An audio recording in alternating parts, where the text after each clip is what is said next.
Dans un éclat de cruauté qui allait bouleverser sa vie à jamais, Élise Garnier, une femme âgée en fauteuil roulant, tenta d'embarquer en première classe mais fut brutalement rejetée par Camille Laurent, une hôtesse arrogante, ignorant que le fils d'Élise, un avocat célèbre, était à bord, prêt à faire éclater la vérité en plein vol. Une histoire de mépris, de justice et de vengeance implacable. Ne ratez pas cette histoire vraie qui vous fera frémir d'indignation. Cliquez sur « J'aime » pour soutenir la justice. Laissez un commentaire. Justice pour Élise. Partagez cette vidéo et abonnez-vous pour ne pas manquer la suite. L'aéroport était un chaos organisé, un tourbillon de vie pressée. Les valises glissaient sur le sol lisse, leurs roues crissant comme des insectes affairés. Des voix s'entrecroisaient, certaines stridentes, d'autres étouffées, dans un brouhaha où se mêlaient rires, pleurs d'enfants et annonces nasillardes crachées par les haut-parleurs. Les néons blafards baignaient la scène d'une lumière froide, presque clinique, révélant chaque détail. Un homme en costume ajustant sa cravate, une famille courant vers une porte d'embarquement, un employé épuisé poussant un chariot.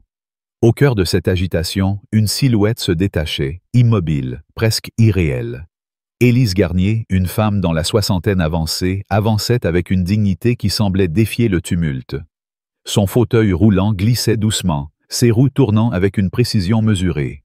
Ses cheveux gris argentés, noués en un chignon impeccable, captaient de la lumière comme un halo discret. Sa robe bleu nuit, rehaussée d'un châle en cachemire soigneusement drapé, évoquait une élégance d'un autre temps, celle des voyageurs d'antan, ceux qui considéraient le voyage comme un art. Dans ses mains, un petit sac en cuir, patiné par les années mais impeccablement entretenu, reposait sur ses genoux. Élise n'était pas pressée. Elle avait trop vu, trop vécu pour se laisser emporter par la frénésie d'un aéroport. Elle s'arrêta à la file prioritaire pour la première classe. Les autres passagers, absorbés par leur téléphone ou leur conversation, lui jetaient des regards furtifs. Certains semblaient curieux, d'autres indifférents, quelques-uns vaguement méprisants, comme si la présence d'une femme en fauteuil roulant dans cette file était une anomalie. Élise, habituée à ces regards, les ignora. Un jeune agent d'embarquement, Paul, lui adressa un sourire sincère, presque chaleureux. « Bonjour, Madame Garnier. Votre billet, s'il vous plaît. » Sa voix était douce, teintée d'une courtoisie rare dans cet univers pressé. Élise lui tendit le document, ses doigts fins frôlant le papier avec une grâce naturelle. Paul scanna le billet, consulta son écran, puis hocha la tête. « Tout est en ordre. Bienvenue à bord, madame. Bon voyage. » Élise inclina légèrement la tête, un geste discret mais chargé de reconnaissance. Elle guida son fauteuil vers la passerelle, son mouvement fluide contrastant avec la hâte des autres voyageurs. La cabine de première classe était un havre de calme, un monde à part. Les sièges en cuir exhalaient une odeur de luxe discret, mêlée de notes subtiles de bois poli et de parfums coûteux. Les passagers, déjà installés, semblaient appartenir à une autre réalité. Un homme d'affaires tapait frénétiquement sur son ordinateur, une femme élégante feuilletait un magazine, un couple sirotait du champagne, leurs gestes lents, presque ritualisés. Élise avança vers le siège 1A près du hublot, un emplacement qu'elle avait choisi avec soin pour sa tranquillité. Elle rangea son sac sous le siège, ajusta son châle avec une précision méticuleuse et s'apprêtait à s'installer lorsque soudain, une voix tranchante brisa la sérénité de la cabine. « Excusez-moi, madame. » Élise tourna lentement la tête. Devant elle se tenait Camille Laurent, une hôtesse grande, élancée, son uniforme bleu marine taillé au millimètre, soulignant une autorité froide. Ses lèvres pincées trahissaient une irritation à peine contenue. Ses yeux, d'un gris perçant, scrutaient Élise comme si elle était une anomalie, une tache sur la perfection de cette cabine.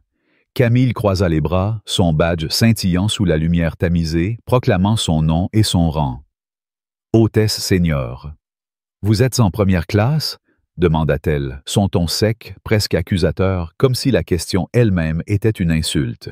Élise haussa un sourcil, son regard calme mais d'une intensité qui aurait fait reculer quiconque doté d'un peu de sensibilité. « Oui, » répondit-elle simplement, sa voix douce mais ferme.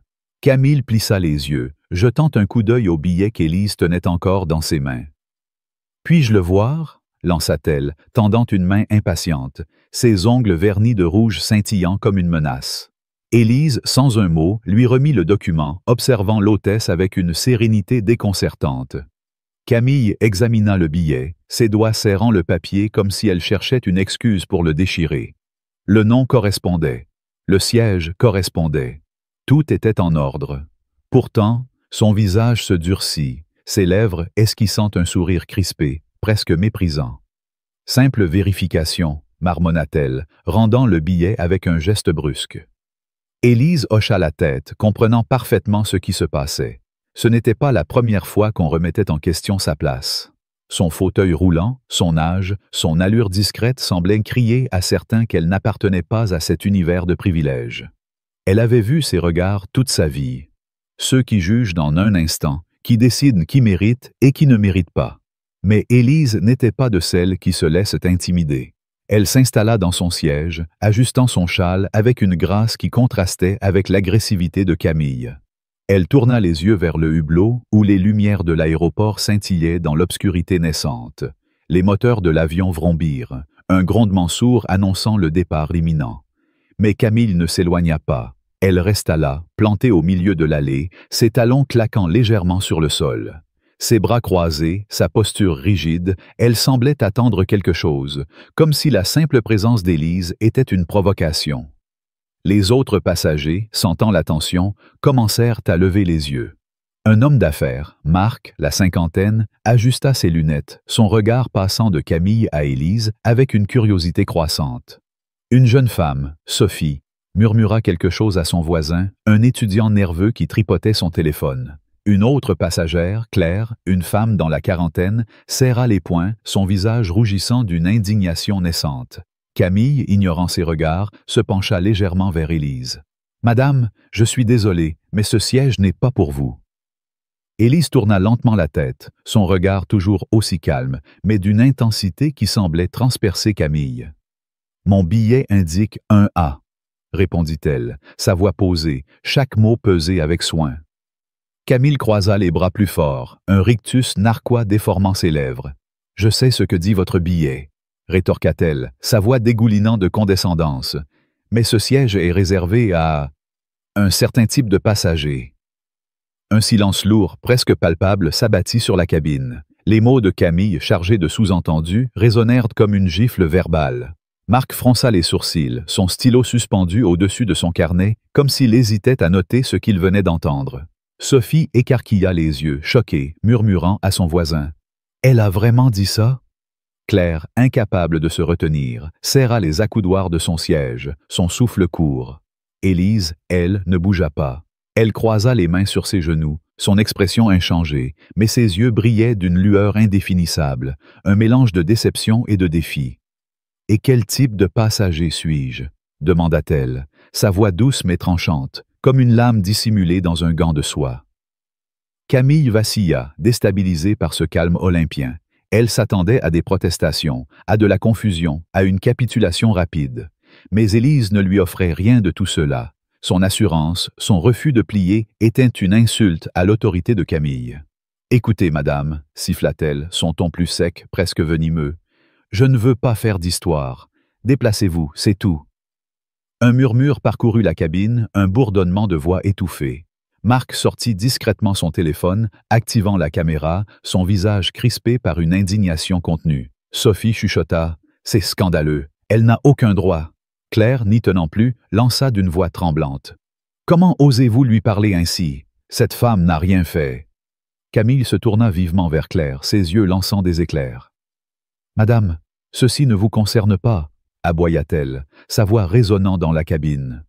Claire rougit, mais ne recula pas. « Ça nous concerne tous, » rétorqua-t-elle, se levant à moitié de son siège. « Vous traitez une femme handicapée comme une criminelle. C'est honteux. » Les autres passagers commencèrent à murmurer plus fort, leurs regards oscillant entre Élise et Camille. Sophie tapa frénétiquement sur son téléphone, rédigeant un post. Une hôtesse humilie une femme en fauteuil roulant en première classe. Inacceptable. Marc, toujours en train de filmer, zooma sur le visage de Camille, capturant chaque détail de son arrogance vacillante. Camille, sentant la tension monter, reporta son attention sur Élise. « Dernière chance, madame, » dit-elle, sa voix tremblante de rage contenue. « Levez-vous, ou je fais appeler la sécurité. Élise ne répondit pas. Elle tendit la main vers son sac, en sortit son téléphone, tapa un court message avec une lenteur délibérée, puis le reposa sur l'accoudoir. Son geste, si simple, semblait chargé d'une intention invisible, comme si elle lançait une grenade sans enlever la goupille. Camille, sentant son autorité défiée, perdit patience. Elle s'approcha, attrapa le bras d'Élise et, dans un geste choquant, lui arracha son châle. Le tissu délicat glissa au sol, révélant les épaules frêles d'Élise, vulnérable mais droite. Un hoquet collectif parcourut la cabine, un son étouffé, presque primal. « Vous n'avez rien à faire ici », siffla Camille, sa voix tremblante de rage. Elle ramassa une carafe d'eau sur un plateau proche et, dans un mouvement calculé, la renversa sur Élise. L'eau froide trempa la robe bleu nuit, coulant sur ses jambes immobiles, formant une flaque humiliante sur le sol. « Oh, quel malheur !» ricana Camille, son ton dégoulinant de mépris. « Peut-être que la classe économique vous ira mieux, non ?»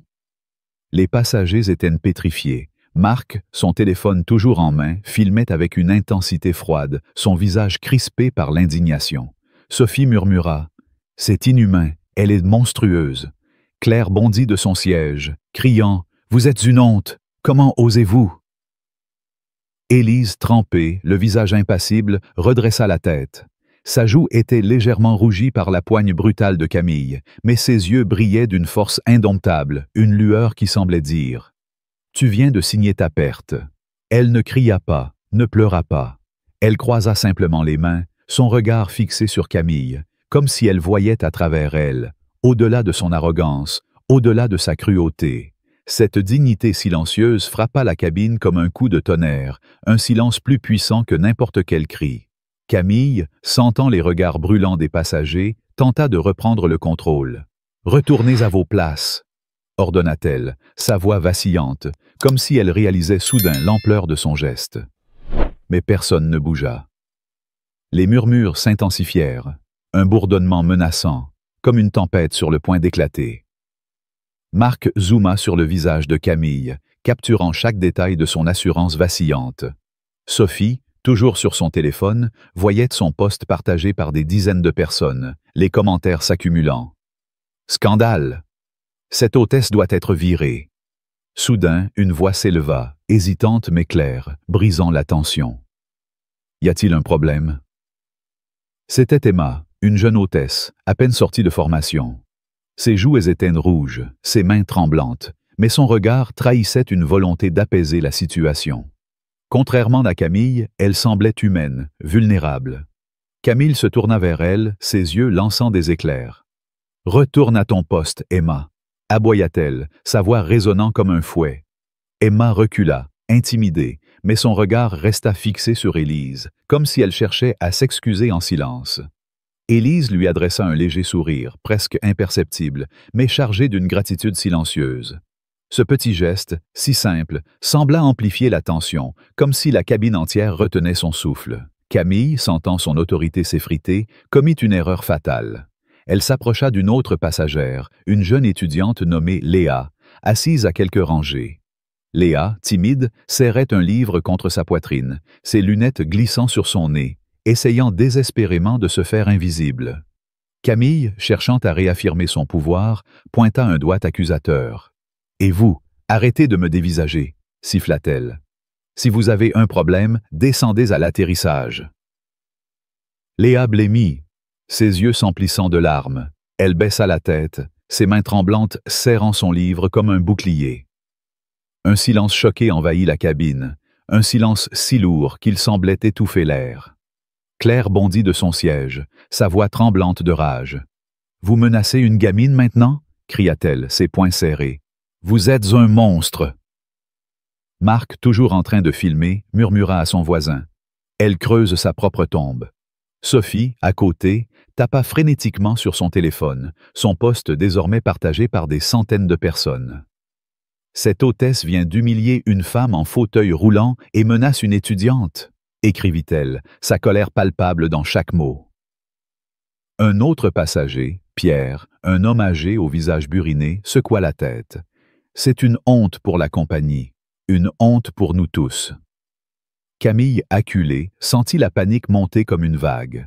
Elle voulut répliquer, défendre son autorité, mais une voix grave, froide, résonna soudain dans l'interphone, figeant la cabine entière. « Mademoiselle Laurent, vous venez de commettre une grave erreur. » Les passagers retinrent leur souffle. Camille pâlit, ses mains tremblant sur le dossier du siège d'Élise. La voix, masculine, autoritaire, semblait venir d'un autre monde, un monde où l'arrogance de Camille n'avait aucun pouvoir. Élise, toujours immobile, croisa les mains, un léger sourire aux lèvres, presque invisible mais chargé d'une assurance tranquille. Elle savait qui parlait, elle savait ce qui allait suivre. La voix reprit, plus tranchante encore, chaque mot comme un coup de marteau. « Vous venez d'humilier ma mère. » Un hoquet collectif envahit la cabine. Le nom d'Adrien Garnier n'avait pas encore été prononcé, mais tout le monde le connaissait. Adrien Garnier, l'avocat redoutable, l'homme qui avait fait plier des multinationales, démanteler des réseaux de corruption avec une verve implacable. Et il était là, quelque part dans cet avion, témoin de chaque geste, de chaque parole de Camille. Camille recula, ses yeux écarquillés, cherchant frénétiquement Adrien parmi les passagers. Mais les visages qui la fixaient étaient un mur de colère et de mépris. Marc continuait de filmer, son objectif impitoyable, capturant chaque seconde de la panique croissante de Camille. Sophie murmura à son voisin. « Elle ne s'en sortira pas. Pas après ça. » Claire, toujours debout, croisa les bras, un sourire amer aux lèvres. « Elle est finie. » Élise, toujours silencieuse, tourna la tête vers le hublot. L'eau goûtait encore de sa robe, trempant le tissu délicat, mais son visage restait impassible, presque serein. Elle n'avait pas besoin de parler. Son texto, envoyé en un instant, avait suffi. Adrien s'occupait du reste. Le capitaine, François Martin, émergea du cockpit, son visage grave, ses yeux scrutant la scène avec une autorité tranquille. Il s'approcha de Camille, sa voix basse mais ferme, comme un couperet. « Mademoiselle Laurent, expliquez-vous. » Camille ouvrit la bouche, mais aucun son n'en sortit. Elle était piégée, encerclée par les regards accusateurs des passagers, par la vidéo de Marc, par la voix d'Adrien dans l'interphone. Elle avait cru pouvoir contrôler la cabine, imposer son autorité, régner sur ce petit royaume de luxe. Mais elle venait de défier la mauvaise personne. Et la tempête ne faisait que commencer. La cabine de première classe était figée dans une tension suffocante, chaque passager suspendu à l'écho de la voix d'Adrien Garnier qui venait de résonner à travers l'interphone, révélant qu'Élise, la femme humiliée, était sa mère, transformant l'arrogance de Camille Laurent en une panique palpable. Camille, toujours debout près du siège 1A, sentit son cœur martelé dans sa poitrine, ses mains moites serrant le dossier du fauteuil d'Élise. L'eau qu'elle avait renversée sur la robe bleu nuit de la vieille femme goûtait encore, formant une flaque honteuse sur le sol. Elle avait voulu reprendre le contrôle, rétablir son autorité, montrer à tous qu'elle dominait cette cabine comme un royaume. Mais cette voix, grave, froide, implacable, avait tout changé. Les murmures des passagers s'intensifièrent, un bourdonnement de colère et de curiosité, leurs regards convergeant vers Camille, certains empreints de pitié, d'autres de mépris. Elle tenta de reprendre son souffle, son esprit cherchant désespérément une issue. Elle, Camille Laurent, hôtesse senior, crainte et respectée, ne pouvait pas avoir commis une erreur aussi monumentale. Pourtant, la réalité s'imposait, brutale, inéluctable. Elle avait humilié la mère d'Adrien Garnier, un avocat dont le nom seul faisait trembler les puissants. Et maintenant, elle allait en payer le prix. Camille déglutit, sa gorge sèche comme du papier. « Monsieur Garnier », balbutia-t-elle, sa voix tremblante, à peine audible dans la cabine silencieuse. Elle scruta les rangées, cherchant l'homme derrière la voix, mais les visages des passagers formaient un mur accusateur. Marc, l'homme d'affaires, continuait de filmer, son téléphone braqué sur elle comme une arme.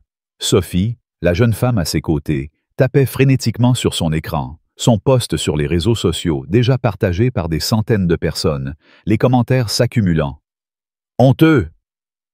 Cette hôtesse doit être virée! » Claire, la passagère indignée, croisa les bras, ses yeux lançant des éclairs. « Vous pensiez vraiment vous en tirer ?» lança-t-elle, sa voix tremblante de rage. Camille sentit son visage s'empourprer, mais elle refusa de céder. Pas encore. Elle se tourna vers Élise, toujours assise, immobile, son regard fixé sur le hublot, comme si l'humiliation qu'elle venait de subir n'était qu'un détail insignifiant.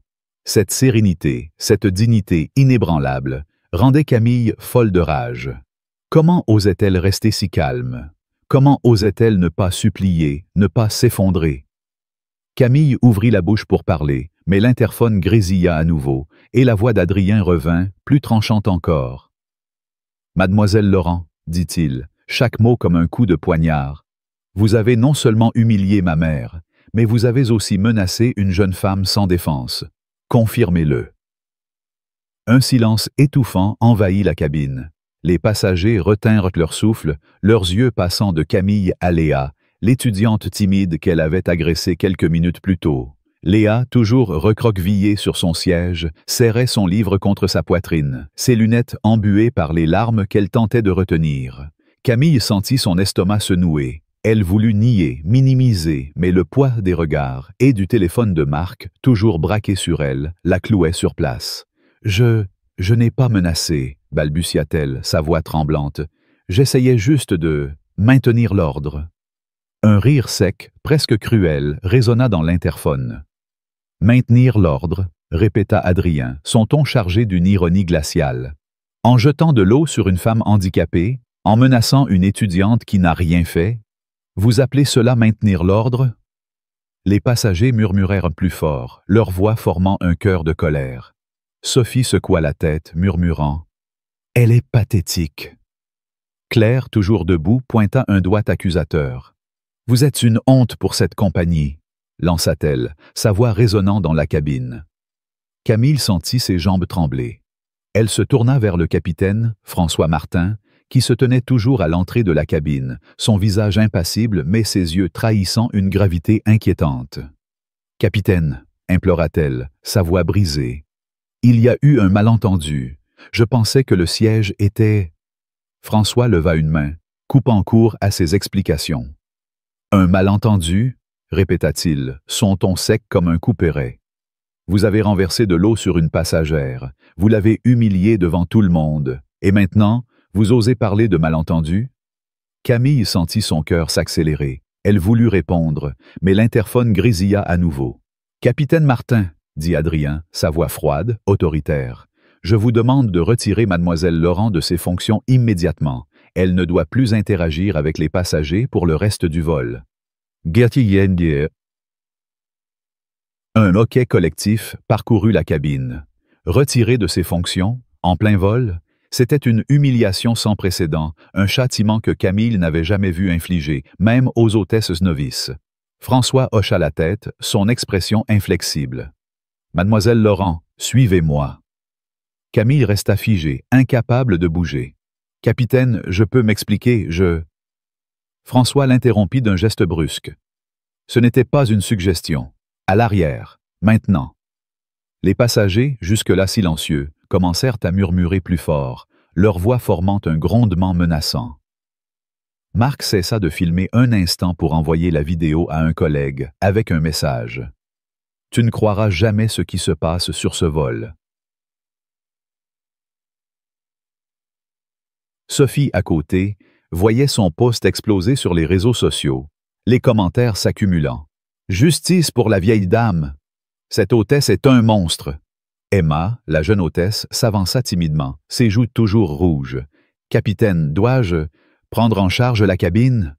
demanda-t-elle, sa voix tremblante mais déterminée. François lui adressa un regard approbateur. « Oui, Emma, assurez-vous que les passagers soient à l'aise. » Emma hocha la tête, jetant un coup d'œil furtif à Élise, qui lui rendit un sourire discret, chargé de gratitude. Camille, voyant Emma prendre sa place, sentit une vague de rage l'envahir. Cette novice, cette gamine à peine formée, osait-elle vraiment la remplacer? Mais elle n'eut pas le temps de protester. François fit un geste vers l'arrière de l'avion. « Mademoiselle Laurent, maintenant. » Camille, les jambes faibles, commença à marcher vers l'arrière, chaque pas résonnant comme une sentence. Les regards des passagers la transperçaient, certains pleins de mépris, d'autres de satisfaction froide. Sophie murmura à son voisin « Elle mérite bien pire que ça. » Claire, toujours furieuse, croisa les bras. « Vous devriez avoir honte !» lança-t-elle, sa voix tremblante de colère. Même Léa, jusque-là silencieuse, releva la tête, ses yeux brillants de larmes mais aussi d'une colère naissante. « Vous m'avez fait peur, murmura-t-elle, sa voix à peine audible. Vous n'aviez pas le droit. » Camille sentit ses joues brûler. Elle voulut répliquer, mais un autre passager, Pierre, l'homme âgé, secoua la tête. « C'est fini pour vous, » dit-il, sa voix rauque mais ferme. « Vous avez dépassé les bornes. » Camille atteignit enfin le siège de l'équipage, un espace exigu à l'arrière, réservé aux membres d'équipage en attente. S'asseoir là, en plein vol, était une déchéance publique, un symbole de son humiliation. Elle s'effondra sur le siège, ses mains tremblantes, son uniforme soudain trop lourd, trop serré. Elle était seule, isolée, sous les regards des passagers qui continuaient de murmurer, de filmer, de partager. Mais Camille n'était pas prête à abandonner. Dans un élan de désespoir, elle commit une erreur encore plus grave. À quelques rangées de là, une jeune mère, Clara, berçait son bébé, qui pleurait doucement, ses petits sanglots à peine audibles dans le bourdonnement de l'avion. Clara, visiblement épuisée, caressait la tête de son enfant, murmurant des mots apaisants. Camille, cherchant à reprendre un semblant de contrôle, s'arrêta près de son siège. « Madame, lança-t-elle, son ton venimeux, si vous ne pouvez pas calmer votre enfant, je vais devoir vous demander de descendre à l'atterrissage. » Un silence choqué envahit la cabine. Clara, les yeux écarquillés, serra son bébé contre elle, ses lèvres tremblantes. « Je fais de mon mieux, » murmura-t-elle, sa voix brisée. Les passagers explosèrent d'indignation. Claire bondit de son siège. « Comment osez-vous » cria-t-elle, sa voix résonnant comme un coup de tonnerre. « Vous menacez une mère après tout ce que vous avez fait ?» Sophie, à côté de Marc, secoua la tête. « C'est inhumain » murmura-t-elle, tapant un nouveau commentaire sur son téléphone. « Elle menace une mère avec un bébé maintenant. Cette femme est un monstre. » Marc, toujours en train de filmer, zooma sur le visage blême de Camille. Pierre, l'homme âgé, se leva à moitié, pointant un doigt tremblant. « Vous n'avez aucune décence !» lança-t-il. Même Emma, qui s'occupait maintenant des passagers, s'arrêta, bouche bée, incapable de croire que Camille aggravait encore son cas. François, qui avait observé la scène depuis l'entrée de la cabine, s'avança, son expression plus sombre que jamais. « Mademoiselle Laurent, ça suffit, » dit-il, sa voix basse mais chargée d'une colère contenue. « À l'arrière, tout de suite. » Camille sentit ses jambes fléchir. Elle tourna les talons, la tête basse, et marcha vers l'arrière, chaque pas résonnant comme une marche vers l'échafaud. Les murmures des passagers s'amplifièrent, certains échangeant des regards choqués, d'autres commençant à chuchoter des mots comme « scandale » et « inacceptable ». Sophie voyait son post devenir viral, partagé par des milliers de personnes, les commentaires s'accumulant. « Justice pour Élise »« Cette compagnie doit réagir ». Clara, toujours en larmes, serrait son bébé, tandis que Claire s'approchait pour lui offrir un mouchoir. « Ne vous inquiétez pas, » murmura-t-elle doucement. « Cette femme ne vous fera plus rien. » Élise, de son côté, restait un îlot de calme au milieu de ce chaos. Elle n'avait pas bougé, n'avait pas prononcé un mot depuis l'incident. Son téléphone reposait sur l'accoudoir, l'écran éteint, mais elle savait que son message à Adrien avait tout déclenché. Elle n'avait pas besoin de crier, de faire une scène. Son calme était une arme bien plus puissante que la colère de Camille. Mais alors que la tension dans la cabine atteignait son paroxysme, un nouveau choc frappa les passagers. Adrien Garnier se leva de son siège, au fond de la cabine, et s'avança lentement dans l'allée. Grand, imposant, vêtu d'un costume gris taillé sur mesure, il dégageait une autorité naturelle. Ses yeux, d'un brun profond, brillaient d'une colère contenue, mais son visage restait impassible, presque froid. Les passagers se turent, leur regard suivant chacun de ses pas. Camille, arrivée à l'arrière, se figea en le voyant. Elle voulut parler, mais Adrien leva une main, la faisant taire avant même qu'elle n'ouvre la bouche. « Mademoiselle Laurent, » dit-il, sa voix basse mais résonnant dans la cabine comme un verdict. « Vous ne vous contentez pas d'humilier des passagers. Vous avez un historique. » Un murmure parcourut la cabine. Les passagers échangèrent des regards, intrigués. Sophie tapa sur son téléphone. Il va la détruire. Marc zooma sur Adrien, capturant chaque mot. Adrien continua, sa voix gagnant en intensité. Il y a un an, sur un autre vol, vous avez accusé une adolescente de voler un magazine en première classe. Vous l'avez forcée à s'excuser publiquement devant tout l'équipage, alors qu'elle n'avait rien fait. Elle avait 15 ans. Un silence choqué envahit la cabine. Claire murmura « C'est monstrueux ». Léa, l'étudiante, releva la tête, ses larmes séchant sous l'effet de la colère. « Vous avez fait ça ?» murmura-t-elle, sa voix tremblante mais audible. Camille sentit son cœur s'arrêter. Elle se souvenait vaguement de l'incident, une gamine qu'elle avait jugée arrogante, une broutille qu'elle avait oubliée sitôt le vol terminé. Mais maintenant, cette broutille revenait comme un boomerang, amplifiant sa faute aux yeux de tous. « Je ne me souviens pas », balbutia-t-elle, sa voix à peine audible. Adrien plissa les yeux, un sourire amer aux lèvres. « Bien sûr que non, » dit-il, son ton glacial. « Parce que pour vous, ce n'était rien. Mais pour cette adolescente, c'était une humiliation qu'elle n'a jamais oubliée.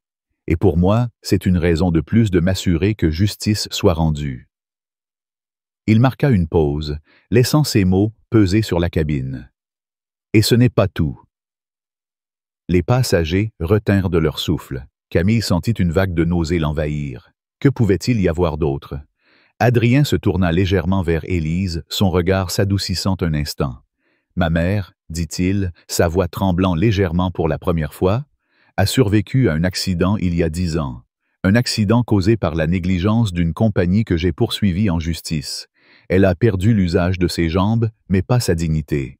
Et vous, mademoiselle Laurent, vous avez osé la traiter comme si elle ne valait rien. » Un silence écrasant s'abattit sur la cabine. Les passagers, jusque-là indignés, furent submergés par une vague de compassion et de colère. Sophie murmura « C'est horrible ». Claire, les larmes aux yeux, serra les poings. « Comment peut-on être aussi cruel ?» lança-t-elle. Même Emma, la jeune hôtesse, baissa les yeux, bouleversée par la révélation. Marc, toujours en train de filmer, sentit ses mains trembler. Cette histoire n'était plus seulement un scandale, c'était une tragédie. Camille, acculée, sentit ses jambes fléchir. Elle voulut répondre, supplier, mais les mots lui manquaient. Adrien s'avança d'un pas, son regard perçant. « Vous avez cru que votre uniforme vous donnait du pouvoir, dit-il, sa voix basse mais vibrante de colère. Vous avez cru que vous pouviez juger, humilier, blesser sans conséquence, mais vous vous êtes trompé. » Il se tourna vers François. « Capitaine, je vous demande de consigner cet incident. Et je vous assure, mademoiselle Laurent, que ceci n'est que le début. À l'atterrissage, vous devrez répondre de vos actes. » Les passagers murmurèrent, certains applaudissant discrètement, d'autres hochant la tête avec approbation. Sophie tapa un nouveau commentaire. « Adrien Garnier est un héros. Justice pour Élise. » Marc envoya sa vidéo à un contact dans un média avec un message. « Ça va faire le tour du monde. » Camille, prostrée à l'arrière, sentit son monde s'écrouler. Elle s'effondra sur le siège de l'équipage, ses mains tremblantes, son souffle court. Elle avait cru être intouchable, protégée par son ancienneté, son autorité. Mais maintenant, elle voyait son monde s'effondrer, morceau par morceau, sous le poids de ses propres actions. Et la tempête ne faisait que gagner en force. L'avion amorçait sa descente, les moteurs grondant doucement, mais dans la cabine de première classe, une tempête bien plus violente faisait rage. Camille Laurent, reléguée à l'arrière, prostrée sur un siège d'équipage, sentait son monde s'effondrer. Son uniforme, autrefois symbole de son autorité, lui semblait maintenant une cage, trop étroite, trop lourd. Les murmures des passagers, leurs regards accusateurs, la vidéo de Marc devenue virale, et surtout la voix d'Adrien Garnier, qui avait révélé l'ampleur de ses fautes, résonnaient comme un verdict implacable. Elle avait humilié Élise Garnier, une femme en fauteuil roulant, renversé de l'eau sur elle, menacé Léa, une étudiante timide, et même agressé Clara, une jeune mère épuisée. Chaque geste, chaque parole avait tissé une toile d'indignation autour d'elle, et maintenant elle était piégée, incapable d'échapper à la colère collective qui montait comme une vague prête à l'engloutir. Mais Camille, dans un sursaut d'orgueil, refusait de s'avouer vaincue. Elle se redressa, ses mains tremblantes, déterminée à trouver une issue, à sauver ce qui restait de sa carrière. Elle ne pouvait pas savoir que l'atterrissage marquerait non seulement la fin du vol, mais aussi la fin de tout ce qu'elle croyait être. Dans la cabine, l'atmosphère était électrique. Les passagers, encore sous le choc des révélations d'Adrien, échangeaient des murmures fébriles. Sophie, la jeune femme connectée, voyait son post exploser sur les réseaux sociaux, partagé par des dizaines de milliers de personnes, les commentaires s'accumulant comme une tempête numérique. Justice pour Élise. Cette hôtesse est un monstre. Marc, l'homme d'affaires, avait envoyé sa vidéo à un contact dans un grand média avec un message laconique. « Publiez ça. Le monde doit savoir. » La vidéo, désormais visionnée par des milliers d'internautes, montrait chaque seconde de l'humiliation d'Élise, chaque mot venimeux de Camille, chaque regard indigné des passagers. Clara, la jeune mère, berçait toujours son bébé, ses larmes séchées par le soutien de Claire, qui lui murmurait des mots rassurants. Léa, l'étudiante, serrait son livre, mais ses yeux brillaient d'une colère nouvelle, comme si l'injustice qu'elle avait subie l'avait réveillée. Et au centre de ce chaos, Élise Garnier restait immobile, son regard fixé sur le hublot, son calme presque surnaturel contrastant avec la fureur qui agitait la cabine. Elle n'avait pas besoin de parler. Son fils, Adrien, portait sa voix et sa dignité parlait pour elle. Adrien, debout dans l'allée, dominait la scène par sa seule présence. Son costume gris, impeccablement taillé, semblait amplifier son autorité. Ses yeux, d'un brun profond, brûlaient d'une colère contenue, mais son visage restait froid, méthodique, comme un prédateur qui sait que sa proie n'a plus d'échappatoire. Il se tourna vers le capitaine, François Martin, qui se tenait près de l'entrée du cockpit, son expression grave. « Capitaine, dit Adrien, sa voix basse mais résonnant comme un marteau, je vous remercie d'avoir agi rapidement, mais ceci n'est pas terminé. À l'atterrissage, je veux une enquête complète. Et je veux que mademoiselle Laurent rende des comptes. » François hocha la tête, ses lèvres pincées. « C'est déjà en cours, monsieur Garnier. La direction a été informée. » Camille, à l'arrière, entendit ces mots comme un coup de poignard. « Une enquête? La direction? » Elle sentit son souffle se couper, ses mains se crispant sur les accoudoirs du siège. Elle voulut se lever, protester, mais un regard de François la cloua sur place. « Restez où vous êtes, » ordonna-t-il, sa voix ferme, sans appel. Camille obéit, mais son esprit tourbillonnait. Elle devait trouver un moyen de se défendre, de renverser la situation. Peut-être pouvait-elle accuser Élise d'avoir provoqué l'incident ou prétendre que les passagers avaient mal interprété ses actions. Elle s'accrocha à cet espoir fragile, ignorant la réalité. Chaque passager, chaque vidéo, chaque commentaire en ligne était une preuve accablante contre elle. Soudain, l'interphone grésilla, brisant le brouhaha de la cabine. La voix de Sophie Delorme, la superviseuse des opérations de vol, résonna, froide et professionnelle. « Mesdames et messieurs, ici votre superviseuse. Nous sommes informés de l'incident survenu à bord. Au nom de la compagnie, je présente nos excuses les plus sincères à Madame Garnier et à tous les passagers affectés. Mademoiselle Laurent a été suspendue avec effet immédiat. Une enquête approfondie sera menée dès l'atterrissage. Merci de votre compréhension. » Un murmure de satisfaction parcourut la cabine. Sophie, sur son téléphone, tapa un commentaire triomphant. Enfin, justice commence. Claire hocha la tête, un sourire amer aux lèvres. « Ce n'est que le début, » murmura-t-elle. Mais Camille, à l'arrière, sentit une vague de nausée l'envahir. Suspendue, publiquement, elle serra les poings, ses ongles s'enfonçant dans ses paumes. Comment osait-il? Elle avait consacré des années à cette compagnie, gravi les échelons à force de rigueur et de discipline. Et maintenant, pour une seule erreur, une erreur qu'elle refusait d'admettre, il la jetait au loup. Elle jeta un regard haineux vers Élise, toujours assise au siège 1A, son calme insupportable. Tout était sa faute. Si elle n'avait pas été là, si elle n'avait pas attiré l'attention, rien de tout cela ne serait arrivé. Camille sentit une rage sourde monter en elle, une rage qu'elle ne pouvait plus contenir. Dans un élan de désespoir, elle se leva, ignorant l'ordre de François, et s'avança dans l'allée. Les passagers se turent, leurs regards suivant chacun de ses pas. Emma, la jeune hôtesse, s'interposa timidement. « Camille, vous ne devez pas… » Camille la repoussa d'un geste brusque. « Tais-toi, Emma !» siffla-t-elle, sa voix tremblante de fureur. Elle s'arrêta à quelques mètres d'Élise, pointant un doigt accusateur. « C'est vous !» cria-t-elle, sa voix résonnant dans la cabine. « Tout ça, c'est votre faute.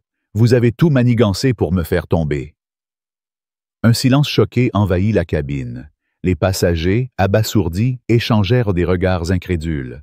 Sophie murmura « Elle a perdu la tête ». Marc, son téléphone toujours en main, zooma sur Camille, capturant chaque seconde de son éclat. Adrien, qui s'était rassis, se leva lentement, son regard perçant comme une lame. « Mademoiselle Laurent, dit-il, sa voix calme mais vibrante de menace, vous venez d'aggraver votre cas. Asseyez-vous. » Mais Camille, aveuglée par la rage, ignora l'avertissement. « Non !» cria-t-elle, ses joues rougies par la colère. « Vous ne comprenez pas, elle n'a rien à faire ici, elle n'a pas sa place en première classe. Et vous ?»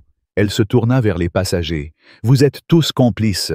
Vous filmez, vous partagez, vous détruisez ma vie pour une vieille femme qui joue les victimes. » Un hoquet collectif parcourut la cabine.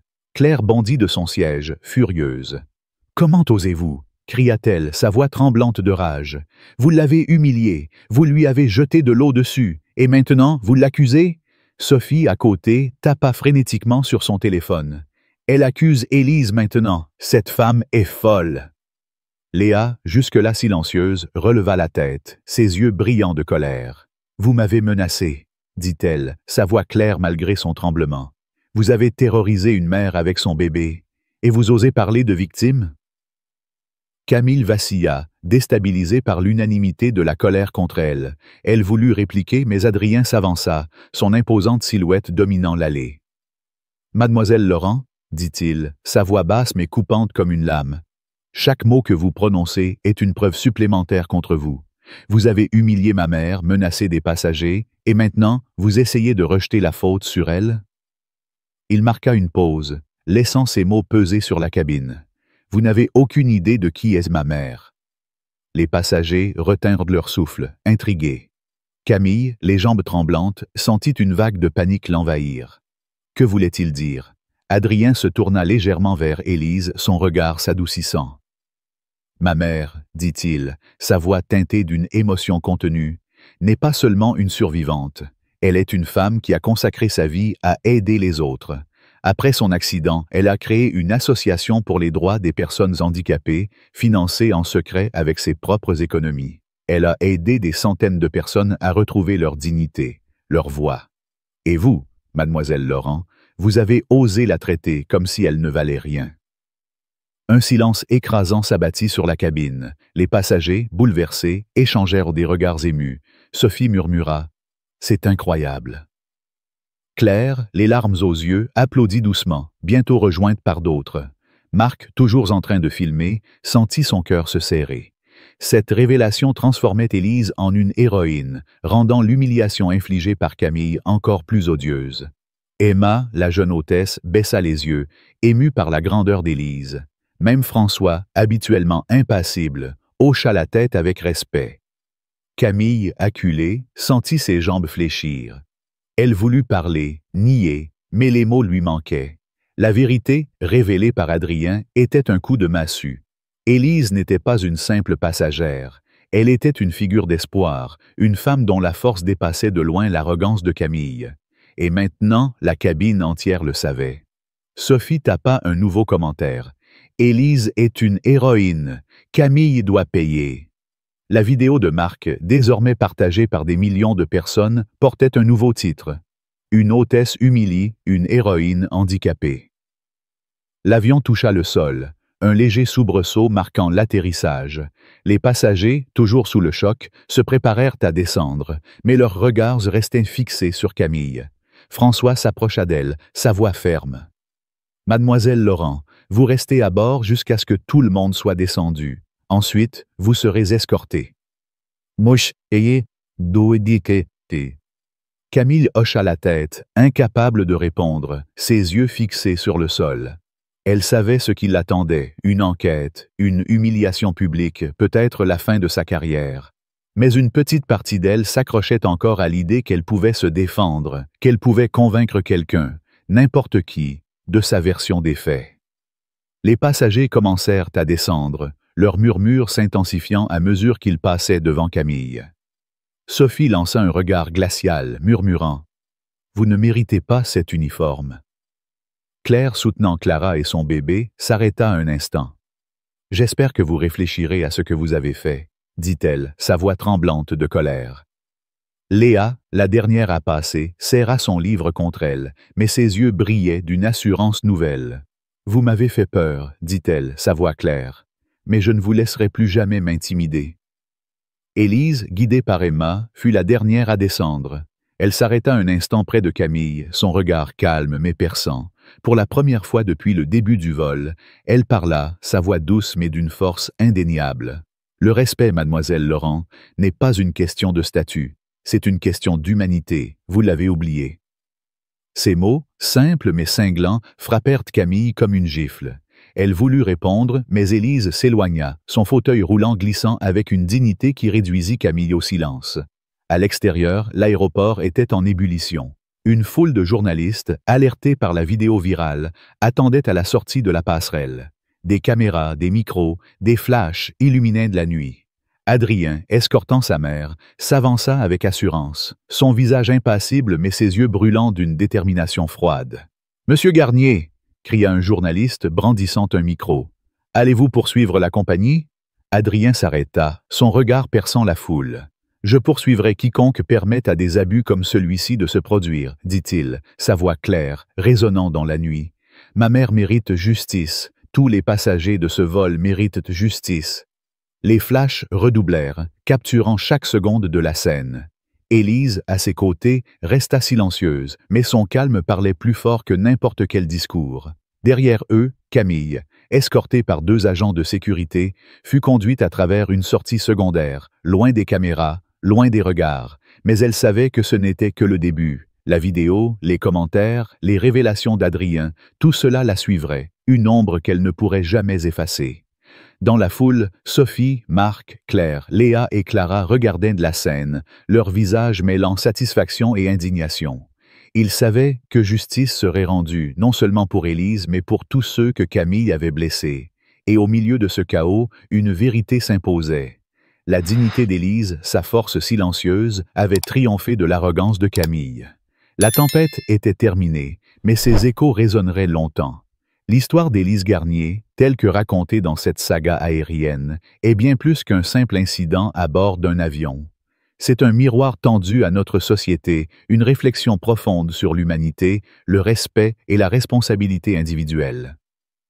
En France, où les valeurs de liberté, d'égalité et de fraternité sont gravées dans notre identité nationale, cette histoire résonne avec une force particulière. Elle nous pousse à examiner nos comportements, nos préjugés et notre manière de traiter autrui, tout en nous rappelant l'importance de défendre la justice face à l'injustice. Une indignation partagée. Lorsque Camille Laurent, l'hôtesse arrogante, humilie Élise Garnier, une femme en fauteuil roulant, en lui jetant de l'eau et en remettant en question sa place en première classe, une indignation collective s'empare des passagers. Cette colère n'est pas seulement dirigée contre Camille, mais contre ce qu'elle représente, un abus de pouvoir, un mépris des plus vulnérables. En tant que Français, nous sommes particulièrement sensibles à ces injustices, car elles heurtent notre sens profond de l'égalité. L'image d'Élise, trempée mais digne, incarne une force silencieuse qui transcende l'humiliation. Sa retenue, son calme face à l'agression, reflètent une grandeur d'âme que nous admirons et qui nous inspire. Cette scène nous rappelle que la dignité ne se mesure pas à la force physique, mais à la capacité de rester fidèle à soi-même, même dans l'adversité. Les préjugés et leurs conséquences. L'attitude de Camille révèle un problème plus large, les préjugés. En jugeant Élise sur son apparence, une femme âgée, en fauteuil roulant, elle commet une erreur fatale, ignorant que derrière cette apparence se cache une femme d'exception, fondatrice d'une association pour les droits des personnes handicapées. Ce moment est un rappel brutal que les apparences sont trompeuses. En France, où la diversité est une richesse, nous devons nous méfier des jugements hâtifs. Combien de fois avons-nous, consciemment ou non, catalogué quelqu'un en fonction de son apparence, de son statut ou de son handicap? Cette histoire nous invite à questionner nos propres biais et à adopter une posture d'ouverture et de respect envers autrui. La force de la communauté. L'un des aspects les plus frappants de cette histoire est la réaction des passagers. Marc filme l'incident, Sophie partage sur les réseaux sociaux, Claire s'indigne ouvertement, et Léa, malgré sa timidité, trouve le courage de confronter Camille. Cette solidarité spontanée incarne l'esprit de fraternité cher à notre culture. En France, nous valorisons l'action collective, qu'il s'agisse de manifestations pour les droits ou de simples gestes de soutien dans la vie quotidienne. Cette cabine devient une micro-société où chacun, à sa manière, contribue à rétablir la justice. Cela nous enseigne que, face à l'injustice, le silence est complice. Nous devons oser parler, agir, soutenir ceux qui sont injustement traités, même si cela demande du courage. La responsabilité individuelle. Camille, dans son arrogance, croit que son uniforme la protège, mais elle oublie une vérité universelle. Chaque action a des conséquences. Sa chute, amplifiée par la vidéo virale et les révélations d'Adrien, est un avertissement. En France, où l'individualisme peut parfois primer, cette histoire nous rappelle que nos choix façonnent non seulement notre vie, mais aussi celle des autres. Camille avait le pouvoir de faire preuve de compassion, mais elle a choisi le mépris. Ce contraste nous pousse à réfléchir. Comment utilisons-nous notre propre pouvoir, qu'il soit grand ou petit, dans nos interactions quotidiennes, au travail, dans les transports? Choisissons-nous d'élever ou d'abaisser l'autrui? La responsabilité individuelle est au cœur de cette leçon. Une leçon d'humilité. L'histoire d'Élise, révélée comme une héroïne discrète, est une ode à l'humilité. Malgré son passé tragique et ses accomplissements, elle reste silencieuse, laissant son fils et les passagers défendre sa cause. Cette humilité, si prisée dans la culture française, contraste avec l'arrogance de Camille. Elle nous enseigne que la véritable grandeur ne réside pas dans le besoin de dominer, mais dans la capacité à inspirer par l'exemple. Élise, par son silence, devient une figure presque christique, un symbole de résilience et de compassion. Nous pouvons tous tirer parti de cette leçon. Dans un monde où l'ego domine souvent, l'humilité est une force puissante. Application dans la vie quotidienne. Comment appliquer ces leçons dans notre quotidien? D'abord, cultivons l'empathie. Avant de juger, prenons le temps d'écouter, de comprendre. Ensuite, engageons-nous activement contre l'injustice, que ce soit en dénonçant un comportement inapproprié ou en soutenant une cause. Enfin, pratiquons l'humilité, en reconnaissant que chacun a une histoire, une valeur, même ceux que nous pourrions sous-estimer. En France, où le débat public est vif, ces principes peuvent renforcer notre cohésion sociale, nous rapprochant de l'idéal républicain. Cette histoire d'Élise Garnier est une leçon universelle, un appel à l'humanité et à la justice. Elle nous rappelle que chacun de nous a le pouvoir de faire une différence, de défendre ce qui est juste, de protéger la dignité des autres. Alors, si cette histoire vous a touché, si elle vous a indigné ou inspiré, agissez. Cliquez sur « J'aime » pour montrer votre soutien à Élise et à tous ceux qui luttent contre l'injustice. Partagez cette vidéo pour que le monde entier entende cette histoire et tire ses leçons. Laissez un commentaire. Pourquoi pas « Justice pour Élise » pour rejoindre la communauté de ceux qui refusent le silence face à l'arrogance. Et n'oubliez pas de vous abonner pour ne pas manquer la suite de ces récits qui nous rappellent ce que signifie être humain. Ensemble, faisons entendre notre voix.